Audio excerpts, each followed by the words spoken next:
मेरा नाम सुमन है। मैं आगरा शहर की रहने वाली हूँ। जब मैं 15 साल की थी तो मेरे बाप का देहांत हो गया था। उन्हें कैंसर की बीमारी थी। मैं अपने माँ बाप की एकलौती औलाद थी। बाप के मरने के बाद मेरी माँ ने ही मुझे पाला था। बाजार में मेरे पापा की 2 दुकान थी, जिनके किराए से हमारे घर का गुजारा हो रहा था। मगर बदकिस्मती से जब मैं 17 साल की हुई, मेरी माँ भी अचानक बीमार हो गई। चेकअप के बाद पता चला कि माँ को भी ब्लड कैंसर है और वो आखिरी स्टेज में है। डॉक्टर का कहना था कि बीमारी मेरे बाप की वजह से उनमें हुई है। अगर ये 2 साल पहले अपना टेस्ट करवा लेती तो वक्त पर उनका इलाज करके उन्हें बचाया जा सकता था। मगर अब सिर्फ दुआ की जरूरत है। डॉक्टर ने ये भी बता दिया था कि अब ये चंद दिन ही जिंदा रह पाएंगी। और फिर वही हुआ था। एक दिन अचानक माँ की तबीयत खराब हो गई। डॉक्टर ने कहा कि अब जल्दी से अपने करीबी रिश्तेदारों को बुलाएं ताकि वह आपकी माँ से आखिरी मुलाकात कर ले। मेरे एक मामा थे जिनकी शादी हो चुकी थी। बस मेरी माँ की उन्हीं से बनती थी। इस वक्त वह भी अस्पताल में मौजूद थे। जब मेरी माँ का आखिरी वक्त आया तो मेरी माँ ने मुझे मेरे मामा के हवाले कर दिया और उन्हें कहा कि अब तुम्हें ही मेरी बेटी का ख्याल रखना है। तुम ही मेरी बेटी के सब कुछ हो। मेरी बेटी सुमन जवान हो चुकी है। तुम कोई अच्छा सा रिश्ता देखकर उसकी शादी कर देना।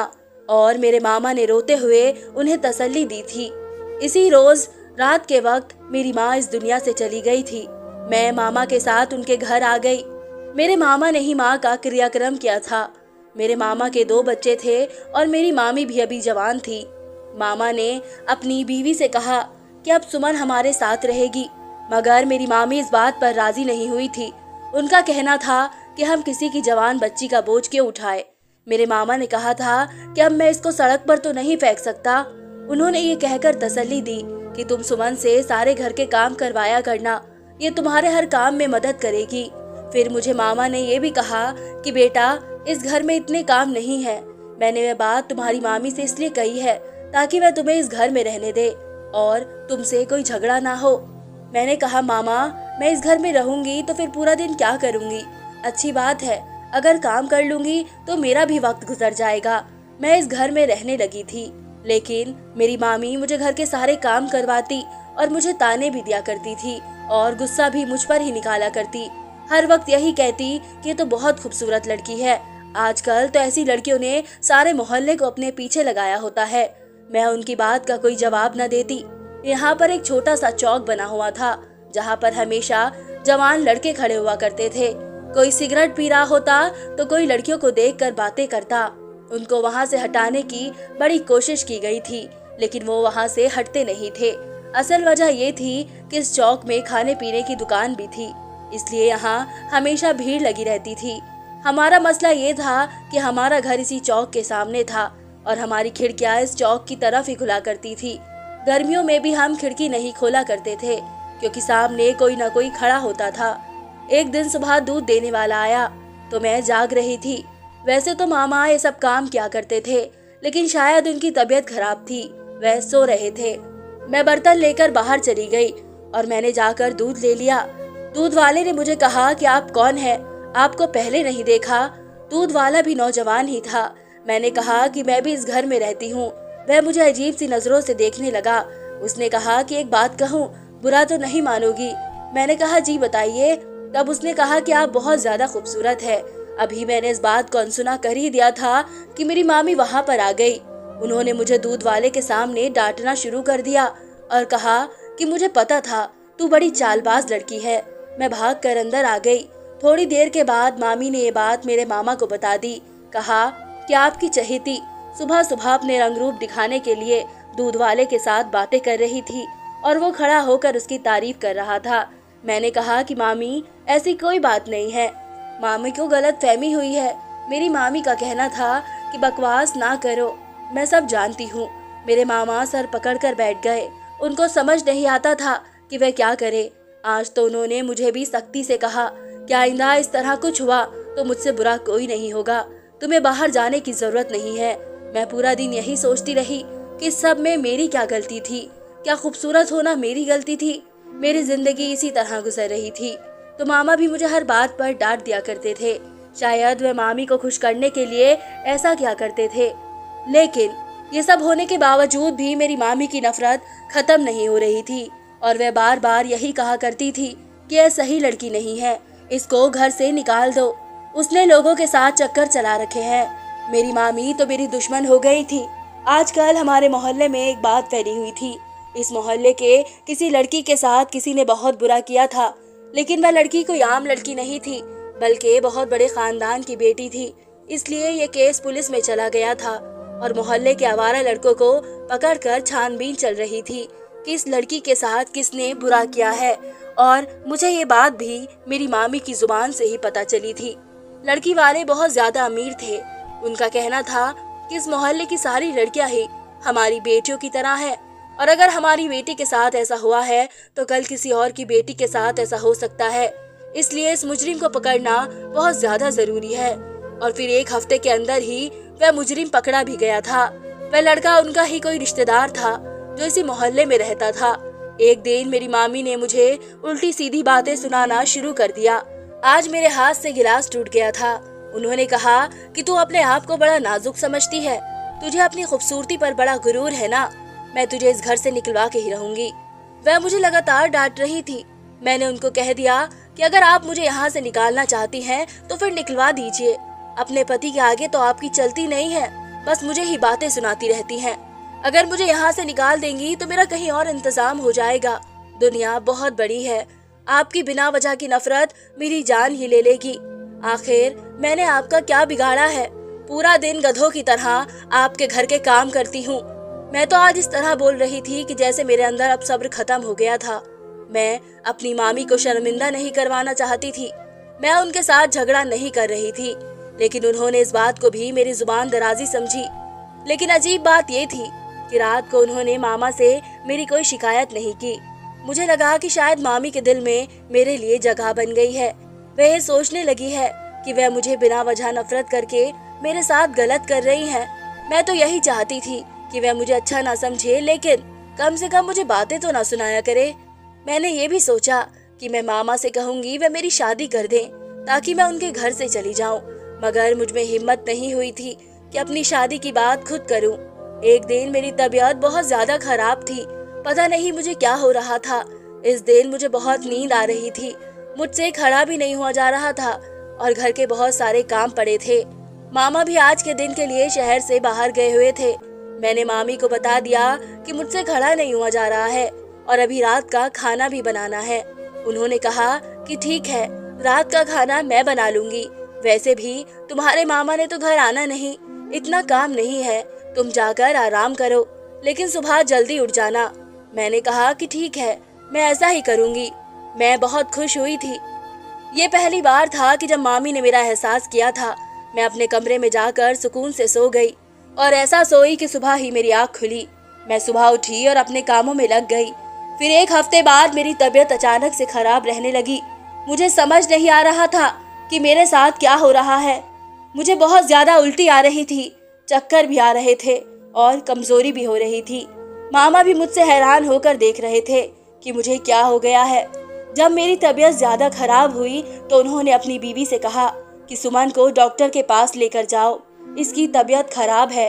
मेरी मामी मुझे एक लेडी डॉक्टर के पास ले गई और वहाँ जब डॉक्टर ने चेकअप किया तो उसके बाद जो हुआ वो मुझे फना कर देने के लिए काफी था।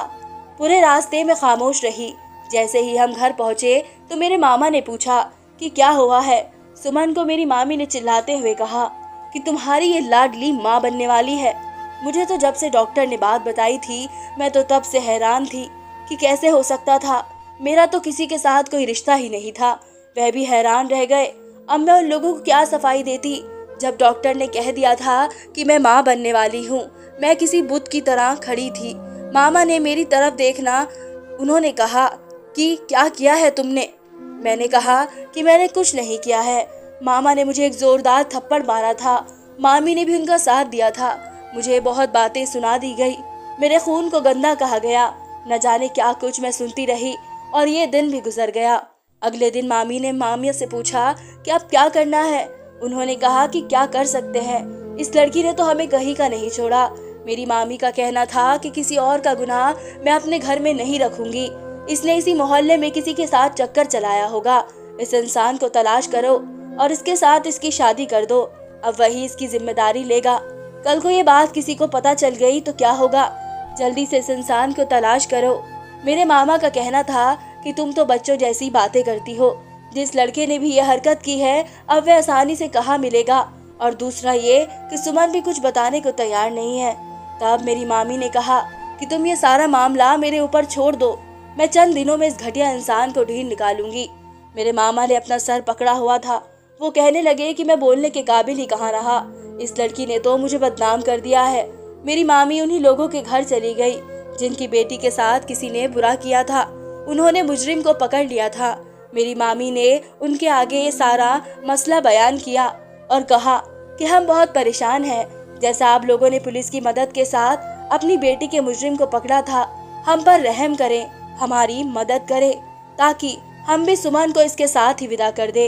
वह लोग भी ऐसे मामले को समझा करते थे क्योंकि उनके साथ भी यही सब कुछ हुआ था। उन्होंने कहा कि हमने जैसे पहले किया था इसी तरह इंतजाम करवा देंगे, आप फिक्र ना करें, आपकी मजबूरी हम समझ सकते हैं क्योंकि अभी हमारे साथ भी ये सब कुछ हुआ है। जब मामी ने मामा को बताया कि वह लोग हमारी मदद करेंगे तब उन्होंने कहा कि इस तरह तो ये बात सारे मोहल्ले को पता चल जाएगी। ये तुमने क्या किया?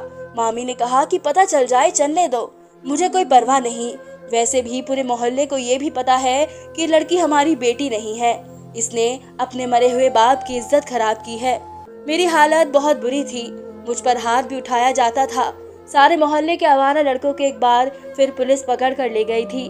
मेरा तमाशा पूरे मोहल्ले में बन रहा था। मुझे वह रात याद आई थी जिस रात मैं बेहोश हो गई थी।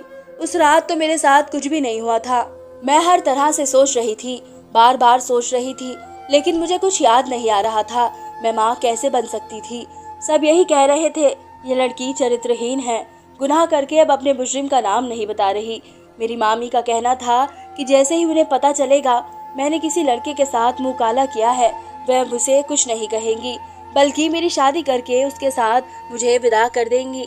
मैंने मामी को आखिरी बार कहा कि मैंने ऐसा कुछ भी नहीं किया और मुझे नहीं पता कि मेरे साथ ये सब कुछ कैसे हुआ है। मेरा ऊपर वाला जानता है कि मैं बेकसूर हूँ। मेरी मामी ने कहा कि इतना बड़ा गुनाह करने के बाद तुझे ऊपर वाले का नाम नहीं लेना चाहिए। फिर वह दिन भी आ गया जब मेरा फैसला होना था। कुछ लड़कों के डीएनए टेस्ट भी करवाए गए थे और मेरा मुजरिम पकड़ा गया था। वह कोई और नहीं बल्कि इस मोहल्ले में बैठा एक फकीर था और उसके साथ डीएनए टेस्ट मैच हो गया था। इसका मतलब ये सब कुछ उसने किया था। मेरे मामा ने कहा कि मैं इस पर पुलिस केस करूंगा, उसने मेरी इज्जत पर हमला किया है। लेकिन मेरी मामी ने कहा कि ऐसा करने से कोई फायदा नहीं होगा, तुम सुमन की शादी इस फकीर से करो और उन दोनों को दफा करो। मेरे मामा ने मुझे कहा, मैंने तुम्हारी माँ से वादा किया था कि मैं तुम्हारा ख्याल रखूंगा, तुम्हारी किसी अच्छी जगह शादी करूंगा, लेकिन तुमने खुद ही अपनी जिंदगी बर्बाद कर दी है। मैं बहुत ज्यादा हैरान थी, बहुत चिल्लाई, लेकिन किसी ने मेरी बात नहीं सुनी। मेरे मामा ने तो मेरी तरफ देखा भी नहीं था। वह घर से निकल गए और मेरी मामी ने भी मुझे उस फकीर के साथ ऐसे विदा कर दिया जैसे किसी फकीर को भीख दे दी जाती है। पहले इस फकीर ने भी कहा कि मैंने कुछ नहीं किया, लेकिन मेरी खूबसूरती देखने के बाद वह भी खामोश हो गया था। मेरी शादी उस फकीर के साथ हो गई थी। मेरी मामी ने उसे कहा कि अब तुम इसे लेकर सड़क पर बैठो या किसी झोपड़ी में चले जाओ, ये तुम्हारी जिम्मेदारी है, हमारे पास इसको वापस लेकर नहीं आना। हम इसके लिए मर गए हैं और हमारा इसके साथ कोई रिश्ता नहीं है। मैंने जाते हुए मामी को सिर्फ इतना कहा कि आपने मेरे साथ अच्छा नहीं किया है। मेरी मामी को कोई परवाह नहीं थी। खैर, मैं इस फकीर के साथ चल पड़ी, लेकिन जब वह मुझे घर में ले आया तो मैं हैरान रह गई।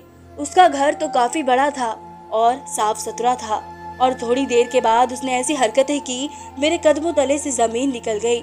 उसने अपनी दाढ़ी उतारना शुरू कर दिया, अपना हुलिया बदलना शुरू कर दिया। जब मैंने हैरान होकर देखा, वह कोई फकीर नहीं बल्कि एक कम उम्र का इंसान था जिसकी उम्र शायद 20 या 25 साल होगी। उसने कहा कि मैं कोई फकीर नहीं था बल्कि मेरा एक गिरोह से ताल्लुक है कि मुझे जासूसी करने के लिए हुलिया बनाकर इस तरह की नौकरी करनी पड़ती है। तुम्हारे मोहल्ले में कुछ लड़के नशा और ड्रग्स बेचते हैं और मैं उनकी छानबीन के लिए वहाँ फकीर बन के जाता था। मैंने तुम्हारे साथ कुछ नहीं किया है। मैं चाहता तो बहुत कुछ कर सकता था, मगर तुम्हें देखने के बाद मैं तुम पर दिल हार बैठा था और सबके कहने पर मैंने तुमसे शादी कर ली। अब तुम मेरी बीवी हो पर मैं पता कर लूंगा कि तुम्हारी मामी ने तुम्हारे साथ क्या किया है। तुम परेशान मत हो। मैं हैरान हो गई थी, लेकिन शायद मेरी किस्मत इतनी बुरी नहीं थी। मेरे पति ने जल्द ही ये मामला सुलझा लिया था और पता चला कि मैं पेट से नहीं हूँ, बल्कि मेरी मामी ने डॉक्टर को पैसे देकर झूठ बोला था और मोहल्ले वालों को भी झूठ बुलवाया था और मुझे बीमार करने की दवाइयाँ भी खिलाई थी। जब रिपोर्ट आने वाली थी तो वहाँ पर भी रिश्वत देकर ये सब कुछ करवा दिया गया था, क्योंकि मोहल्ले की बहुत सी औरतें मेरी मामी के साथ मिली हुई थी और मेरी मामी की बहुत ही अच्छी दोस्त थी। उन्होंने ये सब कुछ करवाने में मामी की मदद की थी। मैं हैरान रह गई, कैसे मेरी जिंदगी बर्बाद करने के लिए मेरी मामी ने इतना कुछ किया था। इस आदमी का नाम अमन था। उसने कहा कि अब तुम्हारा उन लोगों से कोई रिश्ता नहीं है, तुम मेरी बीवी हो, लेकिन हम इस मोहल्ले वालों को असल बात जरूर बताएंगे, लेकिन मैं अपनी असलियत कभी जाहिर नहीं करूंगा, नहीं तो इस तरह मेरा काम खराब हो जाएगा। मेरी नौकरी का मसला है। मैंने इसकी हर बात को समझा और हमारे बीच फिलहाल कोई भी रिश्ता नहीं था, लेकिन आहिस्ता आहिस्ता हम लोग एक दूसरे के करीब आने लगे थे और हम एक दूसरे को इज्जत देने लगे। हमने अपनी जिंदगी की शुरुआत कर दी थी। ऊपर वाले ने मुझे 2 जुड़वा बेटे दिए थे। अब वह 4 से 5 साल के हो गए। फिर एक दिन मेरे पति ने मुझे बताया कि तुम्हारे मामा इस दुनिया से चले गए हैं और तुम्हारी मामी का ख्याल करने वाला कोई भी नहीं है। वह बहुत ही ज्यादा बीमार है।